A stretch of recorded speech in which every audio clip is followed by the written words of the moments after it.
आपका immigration status check करने के लिए या आपकी शिनाख्त चेक करने के लिए या आपके जो बैकग्राउंड रन करने के लिए जब आपके फिजिकल डॉक्यूमेंट्स की अहमियत जो है वो दिन ब दिन कम होती चली जा रही है एआई के आने के बाद।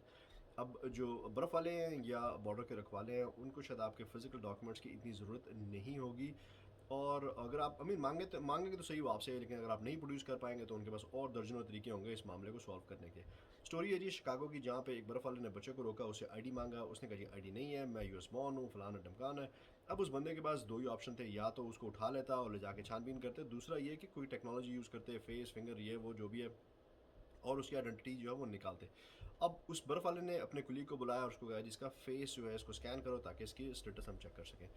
अब आपको जो है वो बैकग्राउंड पूरा समझ आ जाना चाहिए कि रिसेंटली जो चेंजेस किए गए हैं पोर्ट ऑफ एंट्रीज़ पे। मैं पोर्ट ऑफ एंट्रीज़ इसलिए कह रहा हूँ क्योंकि तमाम जितने भी, चाहे आप लैंड से आते हैं, सी से आते हैं, एयर से आते हैं, जहाँ से भी आते हैं, तमाम पोर्ट ऑफ एंट्रीज़ पे जो है वो नए कैमरे, जो जदीद कैमरे नस्ब किए जा रहे हैं। उसमें फिंगरप्रिंट्स हैं, आपकी तस्वीरें हैं, उसमें कई केसेस में डीएनए टेस्ट है, और इस तरह के जो मामलात जो हैं वो लाजिम व मलजूम किए जा रहे हैं हर बंदे के लिए। और उसमें एक चीज़ ये भी है कि एज रिस्ट्रिक्शन ख़त्म की जा रही है। बच्चे हैं, चाहे आप 90 साल के बाबे हैं, जो भी हैं, आप सबको इस मामले से गुजरना पड़ेगा। और बहुत सारे लोग कहते हैं जी कैमरे पहले से ही लगे हुए हैं, सारा कुछ। जी हाँ, लगे हुए थे। अब बेहतर कैमरे जो हैं वो जो है लगाए जा रहे हैं जो कि एआई से मुज़य्यन है। सो एआई उनकी हेल्प करेगा बंदों को रिकग्नाइज़ करने में, उनका डेटा सेव करने में। आपके मुंह पे कोई स्कार है, तिल है, छोटी से छोटी चीज़ भी है, सो एआई उसको जज करेगा या उसको पकड़ लेगा। So it makes their life easier. लोगों को पकड़ना, लोगों को रिकग्नाइज़ करना, उनकी आइडेंटिफिकेशन चेक करना, इस तरह के मामला। तो लोग कहते हैं वो की बेहतर कैमरा हो गया। आई मीन हर साल नया आईफोन आता ही ना, उसमें नया कैमरा होता है, तो सब कहते हैं जी इसे नवा आईफोन लाना है कैमरे की वजह से ज़्यादातर।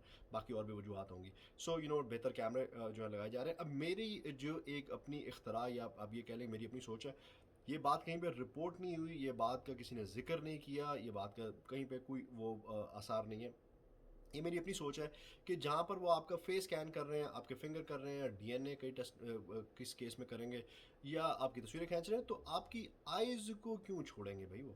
मैंने इसका ज़िक्र तो उन्होंने नहीं किया, इसका कहीं पे कोई चक्कर नहीं, कोई रिपोर्टिंग नहीं हुई। लेकिन ये मुझे अपनी फीलिंग है कि वो आपकी बेहतर कैमरे लगाने का मकसद भी जो है, जो आपकी फ़ेस को स्कैन करेंगे, आपकी आई स्कैन, रेटिना स्कैन ज़रूर होगा।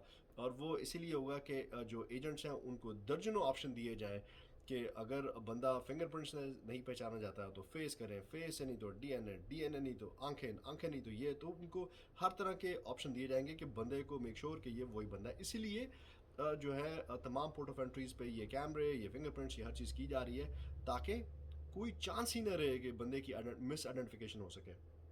अगर आपको पता हो कि अगर आप यूएस में रहते हैं तो स्टेट ट्रूपर जो होते हैं उनकी गाड़ी में जो कैमरे लगे होते हैं वो दूर से गाड़ी को स्कैन कर लेते हैं कि, और पूरा डेटा निकाल के वो दे देते हैं ऑफिसर को कि इसका क्या मामला है। इसी तरीके से अब ये एजेंट्स जब अब जाते हैं, अब मेरे ख्याल से गोइंग फॉरवर्ड जब ये जाएंगे, इनके पास ऐसी टेक्नोलॉजी होगी कि अगर आगे 10 15 20 बंदे खड़े हैं, वो कैमरे खुद ही स्कैन करके बता देंगे कि किसका क्या स्टेटस है। Welcome to America.